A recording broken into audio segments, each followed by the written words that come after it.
now getting into the rap side. So, but one thing I do know is since a DJ is very important. Vital. Like when I first, when I was on tour with Lupe, it's crazy story. I told the story a couple of times, but when I first got on tour with Lupe, I didn't even have a DJ. I didn't even know that I even needed a DJ. Right. So I hit the stage, and like I'm just thinking the music was gonna cut on. Before you know it, I'm looking at Lou on the sideline, like Lou, like nigga, where your DJ? I'm like, I didn't, nigga. So Lou DJ Double O came out. I was like, nigga, where your music? I'm like, it's right here. So pretty much like I learned, but actually having a DJ that like you like eye to eye with, it's kind of like basketball. You know what I mean? Your 1-2 man, like it's important. You feel me? You got to know when to look over your shoulder. That mean cut the record. You feel me? He got to know the music. He got to hit the alley. It's like it's important. It's very, very like I learned that just the last couple of years, like having a DJ, especially like your DJ, not just anybody. Your DJ is important. It's extremely important.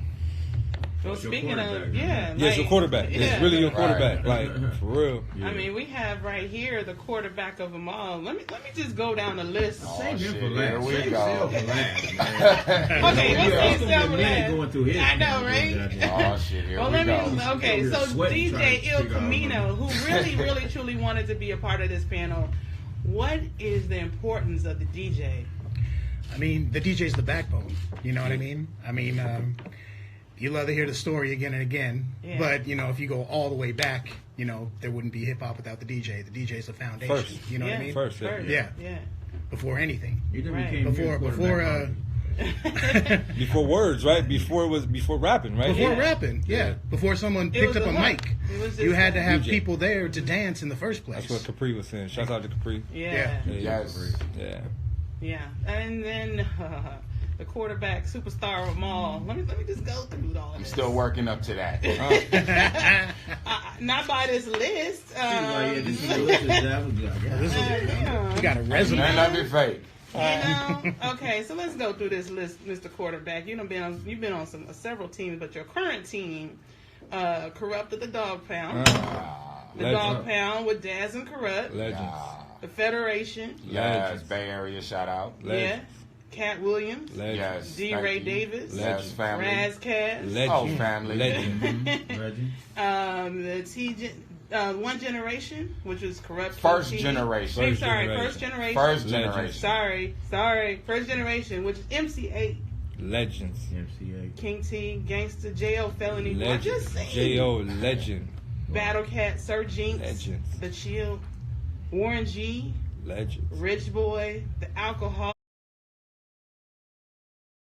Alcoholics. Family. Cam. Legend. Compton's Most Wanted. Exhibit. Tosh. DJ Quick, Yuck Mouth, Silky Fine, Miss Toy, Roscoe, Badass. Oh yeah, you the man. And then wait, Snoop Dogg, Ice Cube, Eminem. Yeah, you the man. Wait. I did the tours with this nigga got a couple of pages. She with those other three guys, Dog, Eminem, and then you just Cube did the Puff Puff Pass tour. Yeah. Man, when I read it, I was like, how long? How long you been doing this? Quarterback? In the game, almost 25. DJing in the game, about 23. Damn. Wow. That's fire. Well, yeah, something like that, because I came in like 94, 95. Yeah. Working at behind the scenes. You know firsthand what the importance of the DJ is to the MC. So from your perspective as the DJ, what is your part? What role do you play? What's the most important part of this process? Being the MC as well, because the music we're playing it for the MC. Mm-hmm. You understand what I'm saying? Like Daylyt said, you got to be hands-on. When you look back, you got to know them cue points that the MC is giving.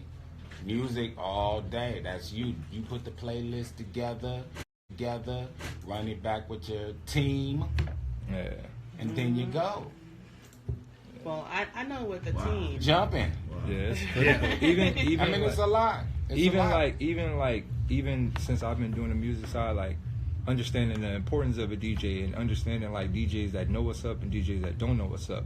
So, you know, it got a lot to do with like before you hit the stage, what the DJ play to get them ready for you. Right. You feel Exactly. me? Like it be critical things. You feel me? They got like for example, like I seen this happen, and it happened to me before. It was like, you know, I got like a more slower paced intro where I'm like, you know, I'm a rapper, but like I was performing somewhere and the dude playing like super cheap keef shit before I performed. You feel me? And it's like you got their mind somewhere else before I hit the stage. You get what I'm saying? Versus like, okay, he's a rapper. Let me take y'all back to the real rap shit. Let me play some Talib Kweli. Let me get y'all ready for what he about to do. Exactly. And that shit is important. So, you know, I feel like having the right DJ to know that. Like, it's up to the DJ to change the perspective of the crowd. Like the mentally, the perspective of the crowd is up to the DJ. I mean, we went to an event where we were going there to see, we were going to see Wu-Tang, right? Were you there that night? Well, anyways, Wu-Tang was performing. I don't think I was there that Wu-Tang was performing, and they had someone go on before them. That was terrible. Like the music, you know. And that's the thing. It probably wasn't like, even terrible. It's just you wasn't there for that. Yeah, my mindset wasn't ready for that. You wasn't there for that. And it wasn't them. It wasn't part of them. It was just another act before that came on, and I was prepared because Armin came on. That's the night that I really got to know Armin. Yeah, I fuck with Armin. Yeah, and then this group comes on after Armin, and I'm just like, who? Wait a minute. We were in another zone. Y'all was in a whole other mental, like, musical world. Yeah. And then but of course, Wu-Tang just brought it right back home. Well, there's DJs that'll do that, and they'll just play the top 10 songs and that shit is popular on radio. Horrible. Anybody can do that. And then right before, you know, Wu-Tang's supposed to come out. You say you stepped in the game in '94. How'd you get in the game? How'd you do it? It's crazy. I've been knowing how to DJ since I was like 9-10 years old. I've been in the game not even knowing it. My homeboy, one of the guys I grew up with, he worked at a record label, and I was DJing a party, and he happened to come to that party, and he was like, where you get your records from? And I was like, I buy them, this, and that, or whatever. And he was like, man, I work at this label. Call me. I can get you whatever records free. All right, cool. So like a day or two went by. I called him, but he wasn't there at the office. So I'm like, damn. All right, hung up. Walked to like the middle of the street. Like, fuck that. I'm gonna see if they got some. Ooh, I'm on the. It's cool. It's fine. Oh yeah. All right, well, fuck that. Let me go see if they shit ass. So I'm like, let me go see if they hiring or some shit. So I called them back, and they hit me to the on some real shit. They hit me to the word intern. Mm-hmm. Yeah. And they were like, come up here, holler at me. And this is the owner of PNP Records, which is Paul Stewart, which was associated with Loud Records at the time. So he's like, come holler at me. I went and hollered at him. First 6 months, I'm in there interning, started working. And the artist that was on that label needed to go to a convention back in the day. It was called the Gavin. Oh, in wow. Oakland. I remember that. Yeah. So, but me being working for that label, we had to go. But the DJ for a particular group that was performing, all of a sudden an emergency came up. So the owner was like, we got to find a DJ. All right, my homegirl, Mona Lisa, she was like, tell him you know how to DJ. I told him. He was like, come upstairs. Took me upstairs, played, showed him what I got, showed him what I got. He said, if they like how you DJ, you're going to be their permanent DJ, point blank. And I'm in 2019 now. and been through the list. Yeah. You in the game. In other words, he do this very good. Yeah. In other words. Yeah, I've been, again, you know, I've DJ'd every occasion, every situation. I guess what you call an all-around DJ, not just a club DJ, a house party DJ, or this, that. Learn to do it all, especially if you want to be in this game. Yeah. Because if you can't do it all, trust me, the next person know how to do everything and beyond. Know how to DJ at wedding. Man, know how to DJ at quince. You gotta know, like, man, for real. Like, you gotta have. You go, you gotta know your crowd. For real. Like Daylyt said, you gotta know that artist, and you gotta get that crowd ready for that particular artist. Yeah. So they don't come on, oh, we had a gangster rap show, but you got a real MC that's coming out. You got to get them on that real hip-hop shit real quick. Slide them away from that gangster shit, put their mind on that hip-hop, because at the end of the day, the gangster rap is still hip-hop, because that's where it came from, for those of you who is only calling it gangster rap, okay? God damn it. But, you know, you got to prepare the people. Yeah. You know what I mean? So he don't come out, oh, what the hell, woo, woo, woo. No, you was prepared. So when he come out, everything is like lovely. Yeah. Well, Well, I mean, I had a conversation over the weekend with an artist, and she said that what separates our show from a lot of the shows that they go to is that we have a DJ. Like something as simple as a DJ, and in saying it speaks volumes to everyone else. Like a DJ really knows how to play that music, make sure that the audience that's listening is pumped and ready to go. And so, it was very important when we started the show that we really wanted to have that element of the show. And so, like Il Camino, I have to commend you, man, because you dealing with me. And sometimes, I'm all over the place, but I really do appreciate the fact that you've been with us, you build with us, and so, like, just tell us, like, the audience, how is it like with you? Because you are like, it's not starting in the game, but you really have been like grinding, like going to events, doing all this kind of thing. What is your experience as a DJ? Because yours is quite different from DJ Cell. No, and the funny thing is that the things that Cell is talking about, I know those references. I know that world because I first started back in the day. DJing is hard. If you didn't get on at as an intern or in a record pool, you were buying all your own records. Right. You're the only one lugging your equipment places. You don't have other people around you to help you out. Right. It's very easy to get discouraged and get sidetracked. I was grinding back in the day, doing my thing and doing small clubs and things like that, and went in another direction because I didn't think that was it. Recently, I've found the error of my ways and got back on track, and now I'm really grinding hard at it. But when I met you and you told me that you were starting the show, I saw what you were trying to do. I believed in the show, you know what I mean, and I thought that I could come on and give it something special, with my background from what I was doing before. I want people to know, like, right before we came on, everybody was sitting here in the studio like, where in the fuck is this dude going? And then you just switched up on us, and it was just an incredible, like, that's what really is, you're a teaching DJ. Like, you tell people, you show the roots of where this music we hear today and where it comes from and where that sound comes from. Oh, absolutely. And that's what you should be doing as a DJ. I mean, like, if you're DJing a club, there's records that people want to hear and people want to get hyped, and you should be giving the people what they want. Don't just go up there and just play MF Doom, for like 3 hours. You should give the people what they want. But as a DJ, your job is to educate too. You know what I mean? So you should throw in those left turns. You should throw in those original samples. You should throw in those album cuts or those deep cuts or an artist that they don't know in between those things that they're asking for.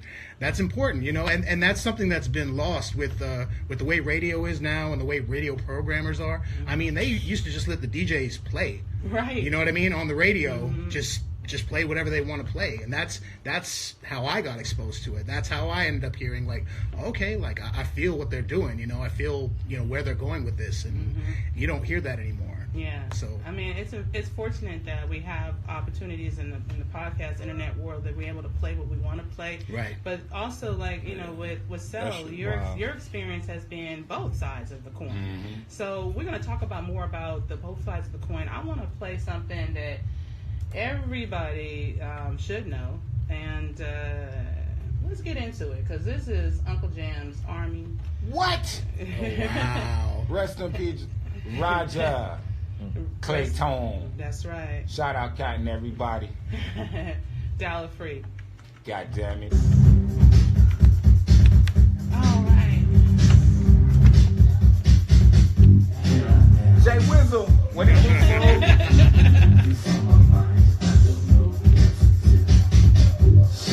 What up, man? This is shit. Pop locking like a motherfucker off this shit. Motherfucker was pop locking like shit off this. He was getting it cracking. This came on, the streets was lit, nigga. Cardboard start flying out of nowhere.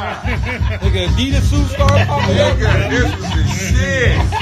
Bro, nigga used to be getting You it, bro. couldn't pop, that meant you couldn't fight or nothing. Bro, that was your whole street cred. I both had my man. Added spiders was the popper. Yeah. Oh, yeah. Exactly. See, you know exactly what I'm talking about. My cousin. And all of them got hands. Like, that was Then they the... would leave the street, go up to Soul Train, and then they would go to Beverage Flat. Oh, That's when niggas used to pop off. Like, literally, like, what is cracking? What's what? like, nigga. And then go outside and whoop your ass.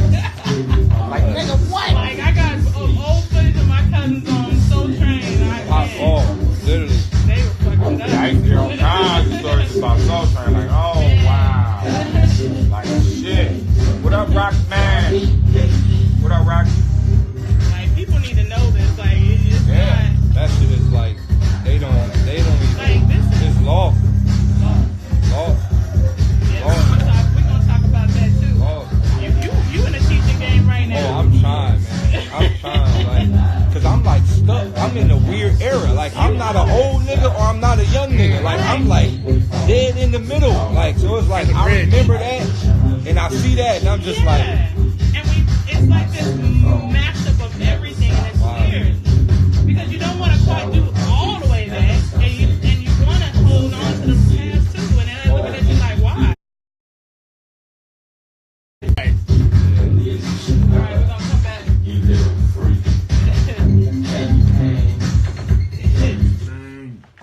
hey, yo. I really think that there should be more DJ tracks associated with phones.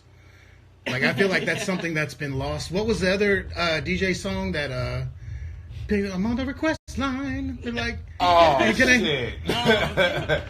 hello, I'd like to speak with so-and-so. Well, we were talking about. It's a lot of things that just went lost, like in the mixture, in the midst of, like, I guess they say hip hop changing now or whatever, but it's just a lot of stuff that's lost. Like, I don't even think like when they say hip hop, when they speak of hip hop today, like, that shit ain't even hip hop. It can mean so many things. It's like, well, I don't even want to say it's hip. I don't even know what like. But like, right, it's an undefinable thing. Like, at this point, it's like saying food. Yeah, like, you want to like, go eat at a restaurant? Okay, well, what kind? Like, it's like rugby now. Like, right. like y'all playing football, y'all playing soccer, like cricket. Like, what is it? What happening? Like I seen some people shooting dice with 5 dice. I'm like, yo, what the fuck going on? That one, if I'm right, that's a New York one. Bro, it's like 5 dice. I'm like, that sounds like Dungeons and Dragons. I don't know what's going on. Nigga threw a Yu-Gi-Oh card down. I'm like, yo, oh damn.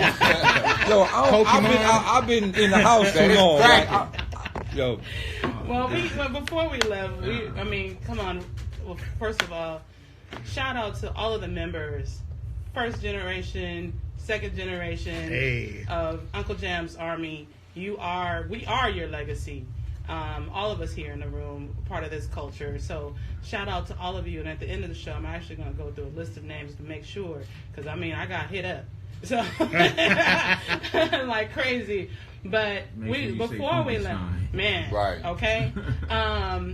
Before we left, we were talking about both sides of the coin of you going into. You have mainstream radio as experience, and then you also have, like, the dash radio, the internet radio experience. What is, because this seems like they're on two different islands in a sense.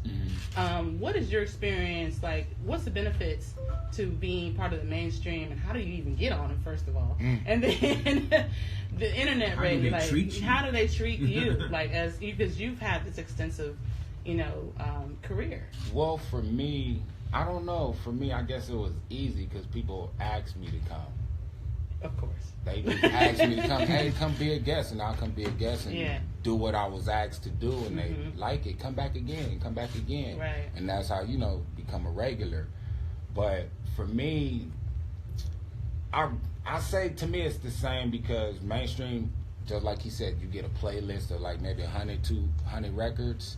Me, they show me that, I pay no attention to it. They had a thing called a gimme record, which you was able to play any records you want outside of that list once an hour. Give y'all some game. This is some old school game, okay? That makes some sense. But yeah, that's why you heard some, certain pockets, But anyway, I didn't pay attention to none of that. I played what I want. They never complained. Mm-hmm. So I kept playing what I wanted. Right. Only thing that messed me up was I have to play clean. Yeah. That was the only thing that messed me up. I love original cussing. If you're not cussing, then just do the record without you cussing, period. Yeah. And let that be the main record, but make it dope, period. Because a lot of radio versions of records are not really it. Well, I mean, the clean era. When I talk about the clean era, because there was a time where, you know, music could be just played. Yeah. And whatever it was. Right. What happened to the MC at that point where they're like, no, we have to regulate this, because you were during a time when it was really regulated, like the slap of the, you know, the warning label on everything. NWA days, man. Yeah, like, so what was it like for like the MCs then? Like, were they nervous online? What was happening at that point in time? Well, they were scared to be themselves because they was afraid they was gonna be pushed out. Mm-hmm. Just out of nowhere. Just at the end of the day, you're supposed to be yourself and just make the record. Don't worry about what they say. That's why we're here today. Yeah. If NWA didn't do what they did, we wouldn't be here. Mm-hmm. Public Enemy didn't do what they did, we wouldn't be here. Mm-hmm. For a lot of different people, we wouldn't be here today. We're 40, almost 45 years in, 50 years in this game, and we were supposed to only be in 10, 15 years Right. in the game. But look, now, we're the number one music. We are pop culture. Period. We're beyond rock and roll, and rock and roll has been number one up until last year or the year before? Yeah. Now, number one, you can't play anything without hearing some kind of rap record, Right. period. Yeah. Period. You start seeing rappers get into the Hall of Fame. Man, and that's a beautiful thing. That shows you where we came from. Yeah. You know what I mean? Again, people like NWA, people like Public Enemy, if they didn't kick them walls, man. Yeah, we wouldn't be in there at all. Yeah, now we can say whatever we want. And now the social media, internet is out. Now you can really do it and Really do it say your what you way. Yeah. Yeah. But people like E40 still made it cool to where you can still be a part of the old school game and still say Lock what it you in. want and be what you want and Mm-hmm. sell it your way and this and that. You know what I mean? So like now with, you know, with DJs, I remember times the DJ, they just put their mix out on the street. They would sell it and whatever they had to do, you know, to make it happen. And now, like, you know, physical copies have become the selling. It's just selling. It's outselling streaming services. at Thank this you. point. Can we get some horns? Look, listen to me. No, you've been preaching it for I've a been long trying time. to tell my following they lie. Yeah. Physical copies, actual Album sales physical are actually- CDs, outsell albums, streams and physical everything, bro. I've been trying to tell you. Albums, This yeah. thing. And not only that. Vinyl is outselling. Except for A Boogie with the hoodie. Bro, it's over for A-Book. Yes. My man But sold like- 800. 800. I would like to see cut. I would totally like to see with the DJs. Is there ever going to be like a moment where they go back to, you know, I'm gonna put this whole CD of music out and sell it? Is there a point in time where there's gonna be that moment that's gonna come back to that? I'd like to Never do that. I really mean, left. yeah. It's just what you're gonna accept and what you're not gonna accept. Mm-hmm. That's really it, because they still do it. Yeah. They still do it. I think it's all narrative. Right? I think it's all based on what's being pumped in the public eye. Mm-hmm. Like, evidently, CDs outsell everything still to this day, Yeah. right? But it's not being shown by none of the major sites. No, you can look it up. It's No. really simple. I don't understand why people can't. I mean, Google everything else. Yeah. So People, look, I'm gonna say one of the wildest quotes, and I've said this numerous times: smartphones made people dumb. Man, say it Right. again. Say it, wait. Never stop saying Let's it. do it Rewind. again. Rewind. Smartphones made people dumb in numerous ways. I say that it's like, you remember, like, before we had phones, like, we knew how to get places What? Right, without right. MapQuest, With without nothing. just make a left on Crenshaw. When you Right. get drive up El Segundo, make a left on Crenshaw. Remember, like, you just knew how.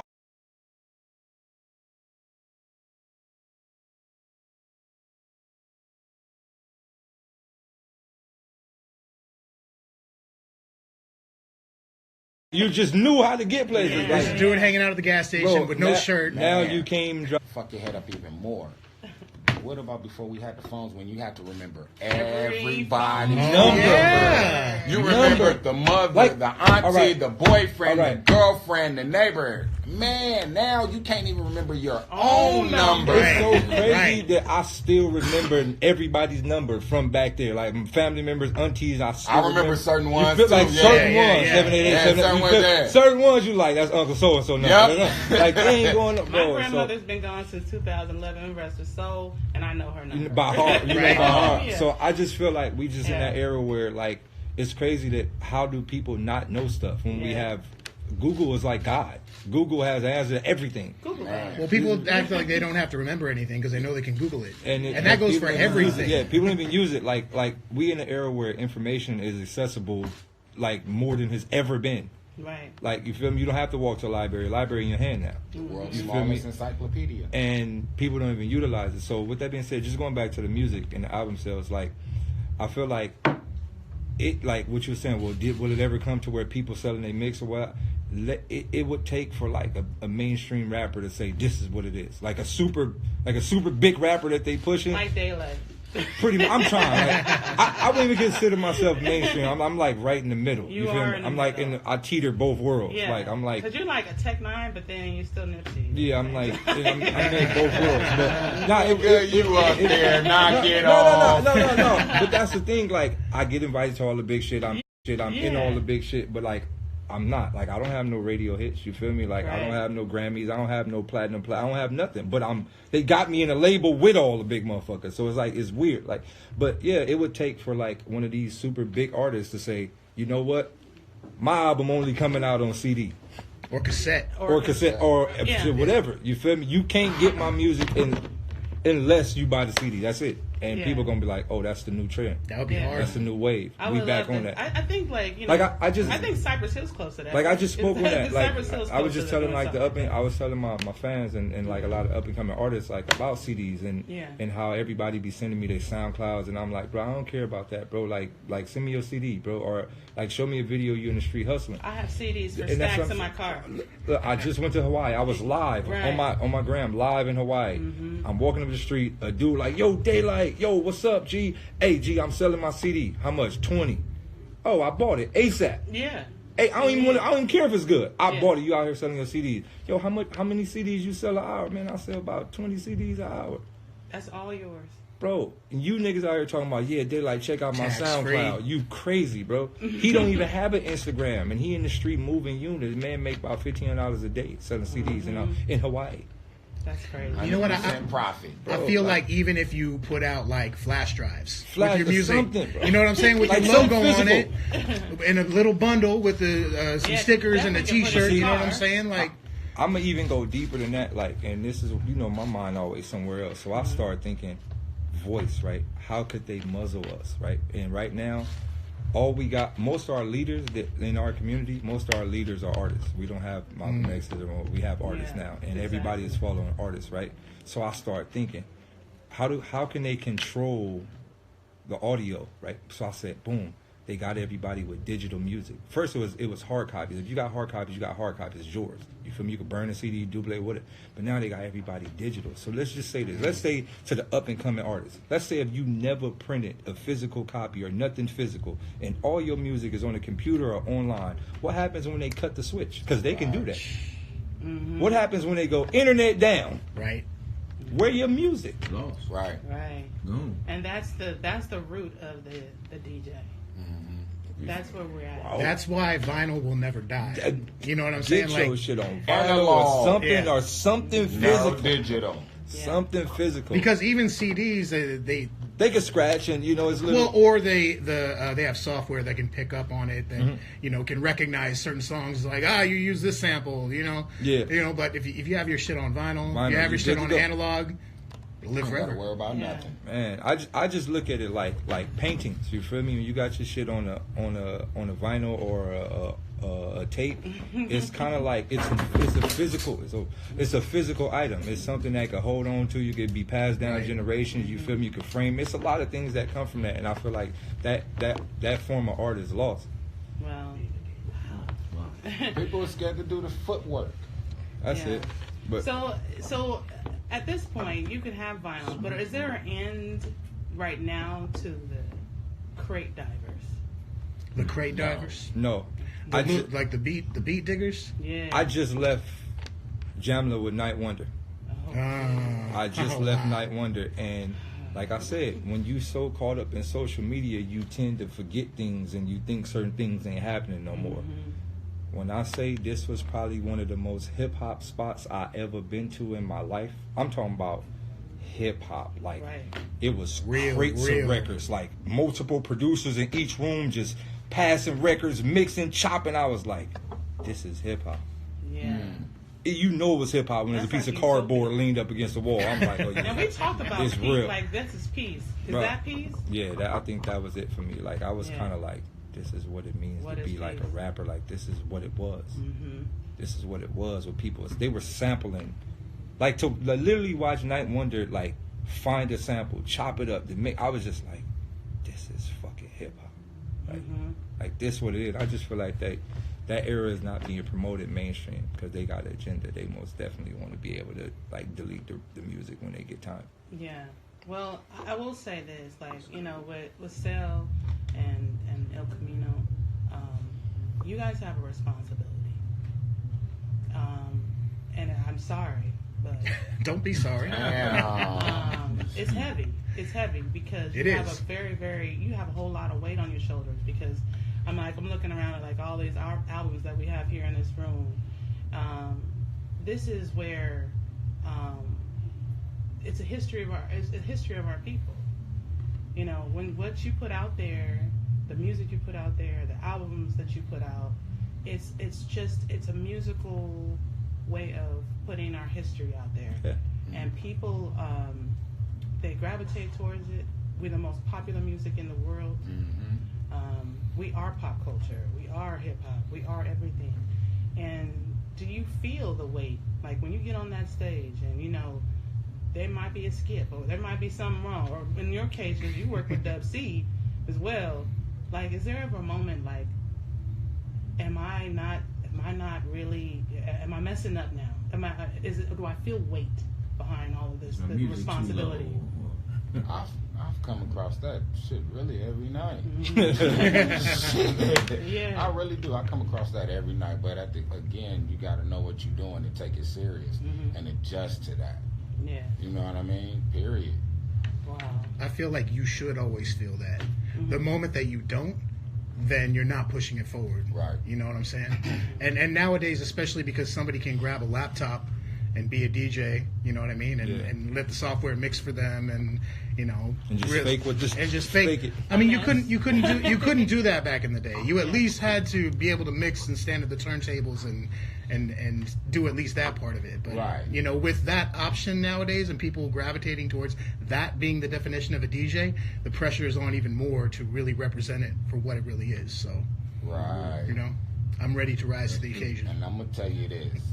Being a DJ is not doing what he said, just grabbing your laptop and playing the top 40. Say that again. It's not grabbing your laptop and playing the top 40 records you hear on the radio, because there's way more records than 40. Exactly. Not only that, it's not what you play, it's how you play. Order, all that. Come on, man. It's not what you play, it's how you play it. Transition. Look at the crowd. Do all that. I've seen so many DJs don't even lift their heads up. Yeah. Right, shit. You kind of like an artist back there too. Man, hands up, let's go. You gotta do all that. Yeah. You can't just let the record go. Come on, keep the people going. Keep the people going. Hey, say your mama ain't shit. Do something. But at the same time, again, it's your transition. It's not what